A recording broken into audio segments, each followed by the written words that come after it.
Halo, selamat malam, selamat pagi, selamat siang, selamat sore buat teman-teman Milioner TV. Sekarang kita akan diskusi tentang hutang. Hidup dengan hutang memang bisa.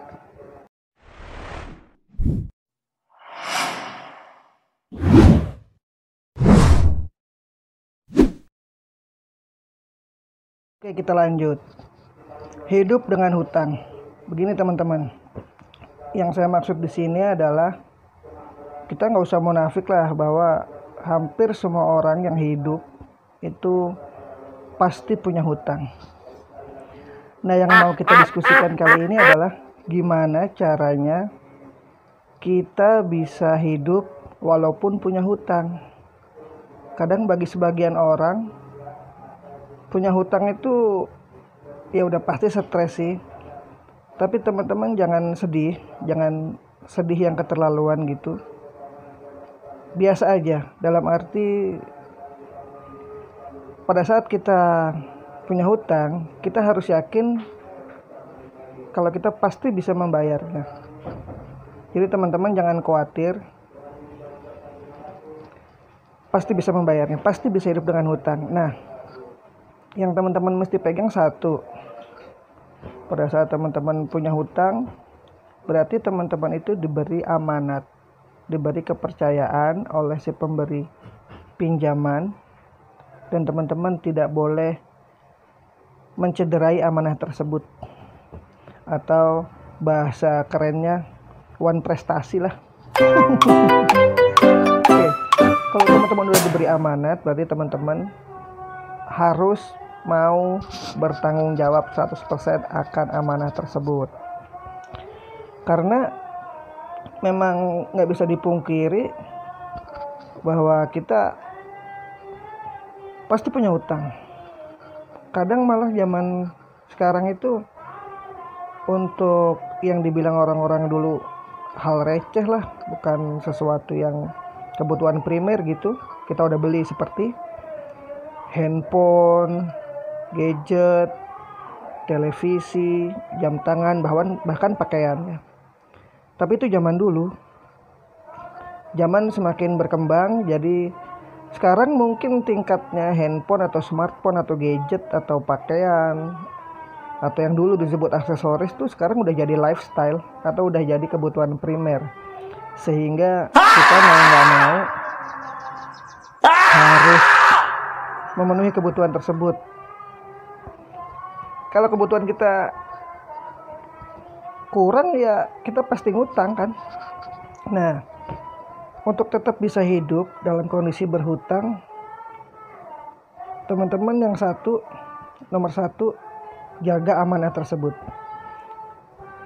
Kalau teman-teman sudah diberi amanah, diberikan pinjaman, diberikan suntikan modal, teman-teman harus mampu membayarnya. Itu satu, jangan sekali-kali mengkhianati amanah tersebut. Kalau enggak, besok-besok pada saat kita butuh lagi, itu susah. Karena banyak kejadian, banyak juga meme, banyak juga kejadian di dunia nyata atau di dunia maya sering diungkap. Kita udah kasih pinjem, pada saat kita butuh, jadi kita yang nagih, yang sujud-sujud ya. Itu lucu banget tuh. Hal orang-orang kayak gitu kasarnya jangan sampai kita jadi orang yang ngutang tapi bayarnya nggak mau. Jangan sampai. Itu satu, jaga amanah. Nah, yang kedua, teman-teman kalau bisa setelah diberi pinjaman, teman-teman harus jadi orang yang amanah. Kedua, teman-teman kalau cari pinjaman itu harus ada stepnya. Pertama, mungkin ke keluarga dulu.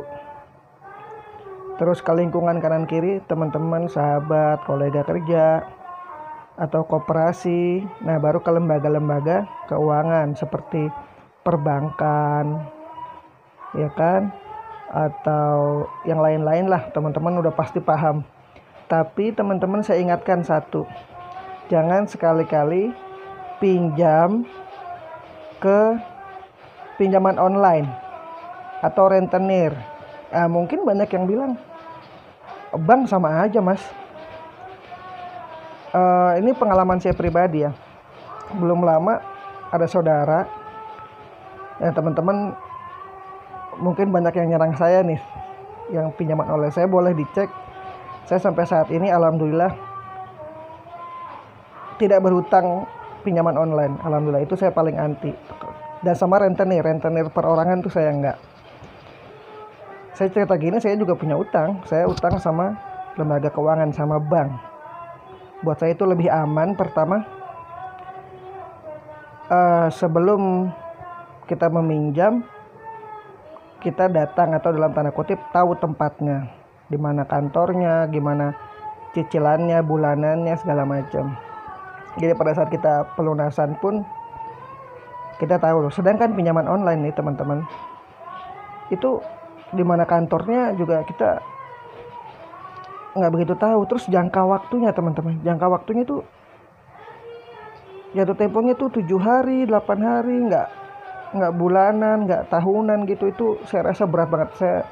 Makanya saya nggak mau. Karena saudara saya, ini fakta nyata di depan mata saya, dia sampai harus kehilangan tempat tinggalnya untuk menutupi hutang pinjaman online. Jadi dia itu pinjam satu, lubang tutup lubang lah, tutup satu, pinjam lagi, tutup lagi, pinjam lagi, tutup lagi.